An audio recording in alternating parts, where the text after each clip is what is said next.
Hi madam. My name is Priyasri. నేను 10 years నుంచి ధ్యానంలో ఉన్నాను మేడం. పత్రి సార్తో బాగా కనెక్ట్ అయి ఉన్నాను. అయితే ఇప్పుడు ప్రాబ్లం ఏంటి అంటే నేను మెడికల్ డిపార్ట్మెంట్లో నేను వర్క్ చేస్తాను. అయితే లేడీస్తో ఎక్కువ టార్చరింగ్ ఉంటుంది.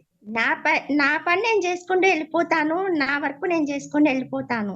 ఒక 5-10 మినిట్స్ అటు ఇటుగా ఉంటుంది కదా. బస్సులు లేట్ అవనివ్వండి, ఏదైనా లేట్ అవనివ్వండి, ఆటోలు ఇప్పుడు ట్రాన్స్పోర్ట్ కొంచెం ఇబ్బందిగా ఉంటుంది. అలా వెళ్ళడం రావడంలో ఒక 5-10 మినిట్స్ అట్లా అట్లా లేట్ అవుతుంది. ఈ పాయింట్‌ని అడ్వాంటేజ్ తీసుకొని దానిని ఎట్లా వాళ్ళ వైపు నన్ను బౌండరీ బౌండరీ చెయ్యాలి. తప్పు లేకపోయినా, మనం ఏమి లేకపోయినా, మనం వాళ్ళ ముందు మనం చేతులు కట్టుకొని నిలబడాలి. ఇప్పుడు ఈ సిచ్యువేషన్‌ని నా వైపు నేను పాజిటివ్‌గా నేను మలుచుకోవాలి. All right. సో ప్రియశ్రీ గారి క్వశ్చన్ ఏంటంటే, ఎలా ఒక టాక్సిక్ ఎన్వైరన్మెంట్ అంటే ఆవిడ ఉన్న ఎన్వైరన్మెంట్ చాలా టాక్సిక్గా ఉంది. Great question, actually great example ఇవాళ. ఇది చాలా మందికి యూస్ఫుల్ అవుతుంది. మన లైఫ్ అనేది ఒక మిర్రర్ లాంటిది. ఓకే, మన లైఫ్ అనేది మిర్రర్ లాంటిది. మనం ఇక్కడ ఏం ఆలోచిస్తున్నాం, మన బిలీవ్స్ ఏంటి, మన యొక్క నమ్మకాలు ఏంటి, మనం ఏం మాట్లాడుతున్నాం, ఇవన్నీ కంటిన్యూస్గా మన లైఫ్లో రిఫ్లెక్ట్ అవుతూ వస్తుంటుంది. ఓకే, ఇక్కడ ఏం జరుగుతుందో అక్కడ రిఫ్లెక్ట్ అవుతుంది. నా ప్రియశ్రీ గారు అంటారు, పరి నేను ఎందుకు అలా అనుకుంటాను, నేను అంతా మంచిగా చేస్తున్నాను, అంతా నేను కరెక్ట్గా చేస్తున్నాను, అయినా ఇలా ఎందుకు అవుతుంది నాతో అని. So that is a great question. This is the $1,000,000 question. ఎందుకంటే అందరికీ ఇదే క్వశ్చన్ ఉంటుంది, నేను అంతా కరెక్ట్గా చేస్తున్నాను, నేను అంతా మంచిగా మాట్లాడుతున్నాను, అయినా నాతో ఎందుకు ఇలా బిహేవ్ చేస్తున్నారు అనేది. This is the age old question ఇది. కానీ again first this is the truth. This is like law of universe. అంటే గ్రావిటీ ఎలా ఉంటుందో, ఎవరు కింద పడినా, యాపిల్ పడినా, ఒక ప్రెసిడెంట్ పడినా, ఎవరు పడినా కిందే పడాలి, అది గ్రావిటీ. అలాగే ఇంకో రూల్ ఏంటంటే, మన whatever our subconscious mind believes, ఇంగ్లీష్లో చెప్తాను, తర్వాత తెలుగులో చెప్తాను. Whatever our subconscious mind believes, our reality must express. అంటే ఏంటి, ఇక్కడ ఏది మన సబ్ కాన్షియస్ మైండ్లో ఏది మనం కోర్ బిలీఫ్ ఏది ఉన్నా అది మన రియాలిటీ కంటిన్యూస్గా ఎక్స్ప్రెస్ చేస్తూ ఉంటుంది. ఎలా ఎక్స్ప్రెస్ చేస్తుంది, అలాంటి మనుషులు అట్రాక్ట్ అవ్వడం కానీ, అలాంటి ఎక్స్పీరియన్సెస్ అవ్వడం కానీ, దాని ద్వారా మన యొక్క వైబ్రేషన్ని కంటిన్యూస్గా చెప్తూ ఉంటుంది. మన సేత్ బుక్ చదివితే, సేత్ స్పీక్స్ అనే బుక్ చదివితే దాంట్లో ఫస్ట్ ఆయన చెప్పేది ఏంటి, you create your own reality. You create your own reality. మన వాస్తవాన్ని మనమే క్రియేట్ చేసుకుంటాం. మనం ఏం బిలీవ్ చేస్తున్నాం. ఫస్ట్ ఆవిడ చెప్పింది ఏంటి, ఆడవాళ్లే కిందకి తీసుకొస్తున్నారు నా ఆఫీసులో, వాళ్ళే నన్ను పుల్ చేస్తున్నారు డౌన్. సో ఈ బిలీఫ్ని మనం మారుద్దాం.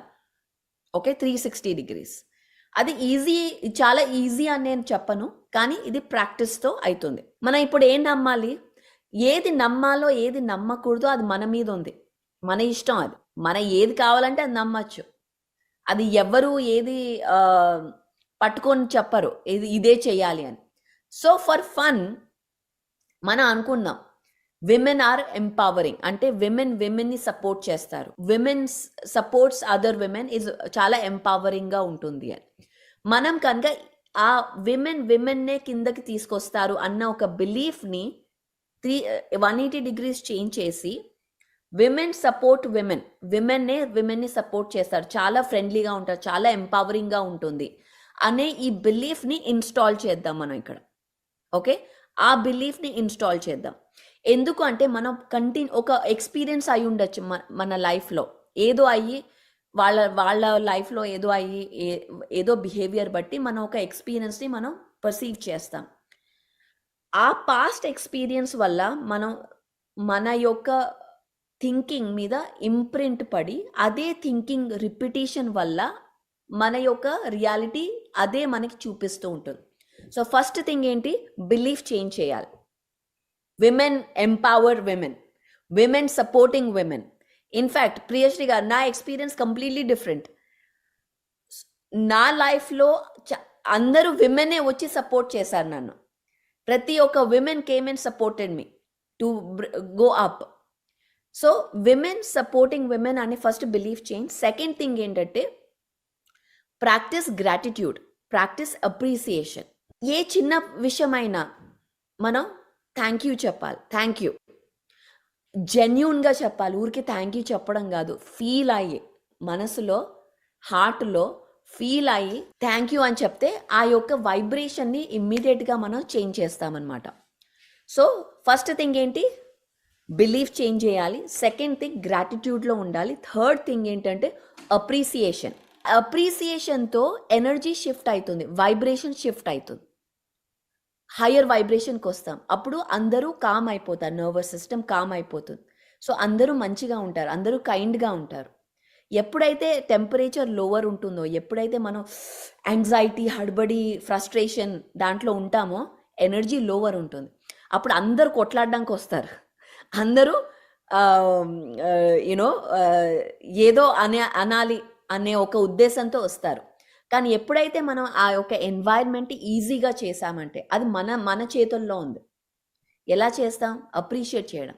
ఏది పర్సనల్గా తీసుకోకూడదు. ఇప్పుడు స్పిరిచువాలిటీలో ఉన్న రూల్స్ అన్నీ నేను చెప్తున్నాను. 4 అగ్రిమెంట్స్ రూల్స్. బుక్ చదివారా? 4 అగ్రిమెంట్స్ తెలుగులో ఉందో లేదో, ఉండాలి 4 అగ్రిమెంట్స్. ఫస్ట్ రూల్ ఏంటి? ఏది పర్సనల్గా తీసుకోవద్దు. ఎవరు ఎలా బిహేవ్ చేసినా అది మీ మీద కాదు, అది వాళ్ళ యొక్క రిఫ్లెక్షన్, అది వాళ్ళ యొక్క థింకింగ్ ప్రొజెక్ట్ అవుతోంది. అది మీ మీద మీరేదో తప్పు చేశారు మిమ్మల్ని అనాలి అనే మనం అది ఎప్పుడైతే పర్సనల్గా తీసుకుంటాం అప్పుడే ప్రాబ్లం మొదలవుతుంది. వాళ్ళ డే బాగా అవ్వలేదేమో, వాళ్ళకి ఏదో అయిందేమో, వాట్ ఎవర్ కెన్ హ్యాపెన్. అది మనం పర్సనల్గా తీసుకోకుండా ఒక న్యూట్రల్ జోన్ నుంచి thank you so much, thank you, I know, thank you for. ఇప్పుడు మనం లేట్ అయ్యామనుకోండి, ఎప్పుడు ఐఎమ్ సారీ అని చెప్పొద్దు, సారీ లేట్ అయింది అని. ఏం చెప్తారంటే thank you so much for your patience అనండి, వెయిట్ చేసినందుకు. సో ఇమ్మీడియట్గా సారీ నుంచి థ్యాంక్ యూ.